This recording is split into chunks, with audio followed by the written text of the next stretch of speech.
본 시편은 이스라엘 민족을 탄생시키시고 또 저들을 구원하시고 저들의 원수를 물리쳐 승리하였음을 감사하며 부르는 찬양 시편, 할렐루야 시편입니다. 구약시대 이스라엘 민족들은 절기마다 이 노래를 불렀다고 그래요. 종교개혁 당시에도 여러 어려운 환난 가운데에서도 믿음의 싸움에 승리를 거두면서 이 노래를 부른 경우가 있습니다. 물론 그렇다고 해서 이 본 시편이 피를 흘리는 전쟁에서 꼭 승리를 거둘 때만 부른 것은 아니에요. 오히려 6절 이하에 보면 하나님의 공의를 이 땅에 이루고 악을 심판하고 또 하나님의 나라를 세워나가는 것, 이것을 전쟁의 승리로 묘사하면서 이 찬송을 불렀던 거죠. 그래서 이 땅에 하나님의 구원이 이루어지고 하나님의 공의가 우리의 삶에서 실현이 되고 악이 내 안에서부터 정복을 당할 때에 언제나 이 시편 149편을 찬양할 수 있을 것입니다. 특별히 새 노래로 성도의 모임에서 찬양하라 그래요. 그렇습니다. 여기 오늘 이제 시편이 마지막 마무리, 오늘 149, 150편에 가면 개인적인 찬양시에서 점점 공동체의 찬양시로 나아가고 있는 모습을 봅니다. 특별히 새 노래로 부릅니다. 새 노래라고 하는 것은 뉴송입니다. 이것은 일반적인 노래와 구별되기 위해서 새 노래를 의미했던 거죠. 단순히 세상 사람들이 즐겁다고 부르는 노래가 아니라 하나님의 은혜를 체험한 자들이 감사와 감격으로 하나님을 향하여 찬양하는 영의 노래, 스피리추얼 송. 구속받은 자들이, 죄로부터 정결하게 씻음받은 자들이 정말 죄악 때 불렀던 노래와는 완전히 구별되어서 부르는 노래, 새 노래입니다. 하나님의 은혜를 경험한 자들만 부를 수 있습니다. 여러분, 찬양이라고 하는 것은 하나님의 은혜를 체험한 자들이 성도들의 모임 가운데서 부르게 되는 것이죠. 이 성도라는 말은 거룩한 무리라 하는 것입니다. 하나님의 은혜는 바로 성도들 위에 임하고 있습니다. 거룩한 무리들, 공동체 위에. 그래서 여러분, 구약시대는 칼, 야다 이런 단어들을 씁니다.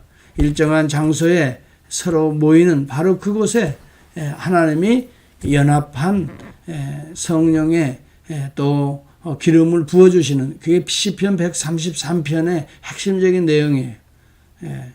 형제가 서로 교통하고 서로 소통하고 교제하는 것이 얼마나 선하고 아름다운 거, 바로 여기에서 아론의 수염에 흐르는 이 기름과 같고, 헐몬의 이슬이 산들에 내림과 같도다. 여기에서 여호와께서 복을 명하셨으니, 여러분 얼마나 오늘 이 시대의 교회의 모임이 중요한지 알 수가 없어요. 그러므로 저와 여러분들은 성도의 모임을 소중히 여기는 자들이 되어야 됩니다. 여러분, 교회는 단순히 예배드리는 곳이 아니에요. 성도가 성도와 또 하나님과 너와 내가 한 몸을 이루어서 정말 건강한 교회를 이루고 교회의 기능들을 감당해내는 것, 이 시대에 빛을 비추어 나가는 것, 이것이 바로 교회인 것입니다. 오늘 여기 교회에는 하나님을 향한 찬양이 끊어지지 않고 넘쳐 흐르고 있는 것을 보여주고 있습니다. 특별히 이 새 노래는 종말론적인 의미에서 새 노래입니다. 여러분, 요한계시록의 5장과 7장에 보면은 그들이 새 노래를 불러 이르되 그렇게 말합니다. 궁극적인 우리의 구속의 날이 임할 것입니다. 우리가 언젠가는 죽지만은 썩어져 냄새나는 우리의 몸까지도 구속되는 날이 주님의 재림의 날 임하게 되는 것이죠. 그때 우리 주님의 구속의 완성된 날을 통해서 그들이 새 노래를 불러 이르되, 그럼 각 나라와 족속과 백성과 방언에서 아무도 등이 셀 수 없는 큰 무리가 나와 흰옷을 입고 손에 종려나무를 들고 보좌 앞과 어린 양 앞에 큰 소리로 외쳐 이르되 구원하심이 보좌에 앉으신 우리 하나님과 어린 양에게 있도다.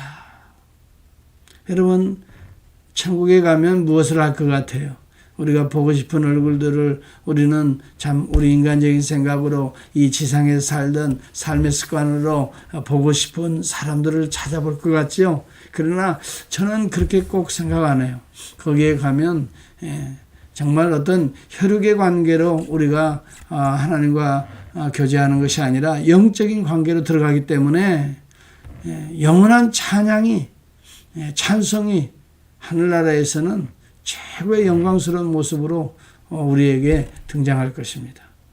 여러분, 24장로들이 많은 천군 천사와 함께 보좌에 둘러서 여호와를 찬양하며 면류관을 그 보좌 앞에 던지면서, 여러분 이걸 상상해 보시기 바랍니다. 찬양이 얼마나 소중한지 알 수가 있습니다. 여러분, 오늘 이 땅의 삶에서도 이 찬양하는 삶, 여러분 우리가 찬송할 때에도 항상 이 가사를 생각하며 보좌에 앉으신 그 주님을 향하여 우리의 모든 것들을 다 올려드릴 수 있는 이 찬양의 삶, 얼마나 감사한지 알 수가 없습니다. 왜 우리는 찬양해야 됩니까? 우리를 지으신 여호와로 말미암아 우리는 즐거워하며 찬양하라라고 말합니다. 이스라엘은 자기를 지으신 이로 말미암아 즐거워하며 시온의 주민은 그들의 왕으로 말미암아 즐거워하리로다. 우리를 지으신 하나님, 우리를 부르신 하나님, 우리가 죄악 가운데 있을 때에, 여러분 정말 우상의 땅에서 있을 때에 강을 건너서 하나님의 약속의 땅으로 부르신 그 하나님, 그래서 이스라엘이 창조된 것입니다. 새롭게 지어진 것입니다. 이스라엘을 지으신 이로, 여러분 이것은 우리가 세상으로부터 구원받는 걸 상징하고 있는 거죠. 세상으로부터 하나님의 나라의 기업으로 우리를 불러주신 그 하나님, 또 그들의 왕으로 말미암아 가나안을 사실은 통치하시면서 하나님의 왕국을 세우시잖아요. 거기에 진정한 의미의 왕은 하나님이셨어요. 오늘 우리의 왕은 누굽니까? 여러분 우리도 동일한 것입니다. 세상으로부터 구별되어서 이제 하나님의 거룩한 기업에, 하나님의 교회에, 그리스도의 몸이 되었으니 이제는 누구의 통치를 받아야 돼? 우리 주님의 통치를 받는 주님이 나의 왕 되신, 그러므로 말미암아 이 일로 인하여 오늘 우리는 하나님을 찬양하지 않을 수가 없습니다. 춤추며 그의 이름을 찬양하며 소고와 수금으로 그를 찬양할지어다.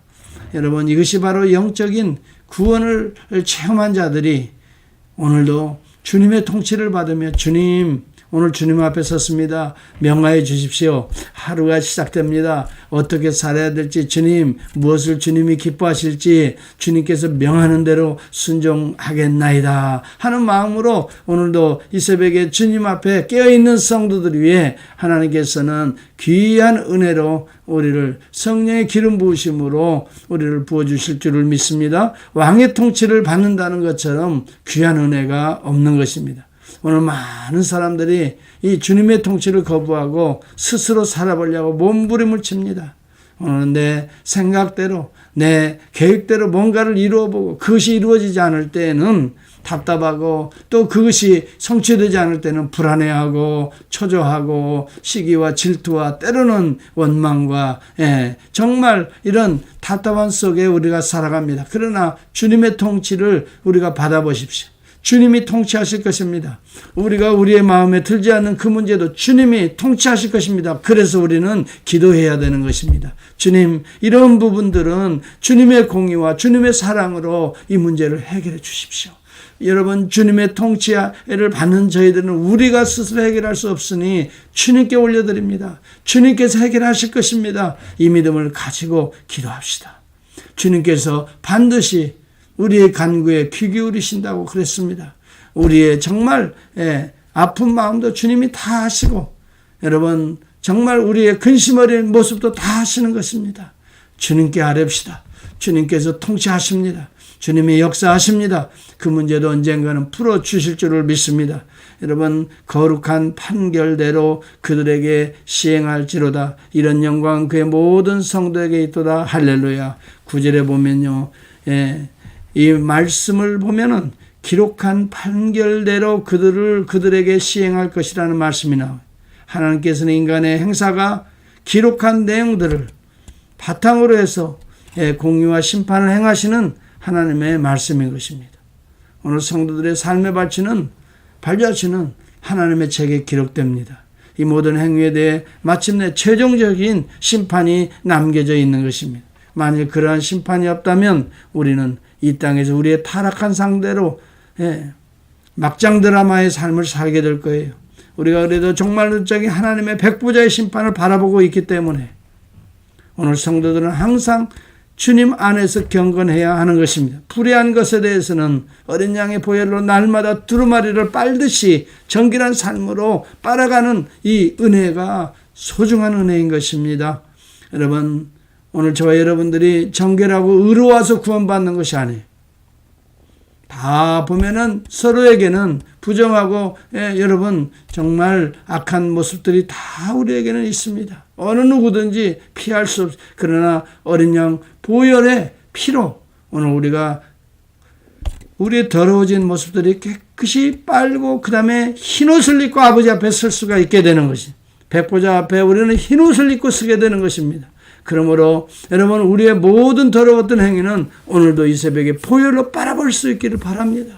십자가의 보혈로 깨끗이 빨아 어린 양의 흰옷을 입고 오늘도 한 날을 시작하며 또한 영원한 그 나라를 사모하며 오늘도 하나님을 찬송하며 나아갈 수 있기를 바랍니다. 불의를 행하는 자는 그대로 불의를 행하고 더러운 자는 그대로 더럽고 의로운 자는 그대로 의를 행하고 거룩한 자는 그대로 거룩하게 하라. 자기의 두루마리를 빠는 자들이 복이 있도다. 이것이 여러분 모든 성경에 요한계시록 마지막 장에 나오는 내용이에요. 22장 11절에 또 14절의 말씀이에요. 거룩한 자는 그대로 거룩하게 하라. 여러분 그리고 이 거룩은 두루마기를 빠는 자들에게서 나오는 결과인 것입니다. 오늘 예수 그리스도의 어린 양의 보혈로 오늘 우리의 심령을 빨았을 때 우리 안에 거룩이 나오는 거지 우리의 거룩한 삶이라고 하는 것은 내 안에서 나오는 것이 아닙니다. 오늘도 어린 양 대신 예수 그리스도의 보혈을 의지하면서 진정한 의미의 구속받은 정결하게 된 깨끗하게 된 승리하는 구속의 찬양을 하나님께 올려드릴 수 있는 귀한 시간이 될 수 있기를 바랍니다. 기도하겠습니다.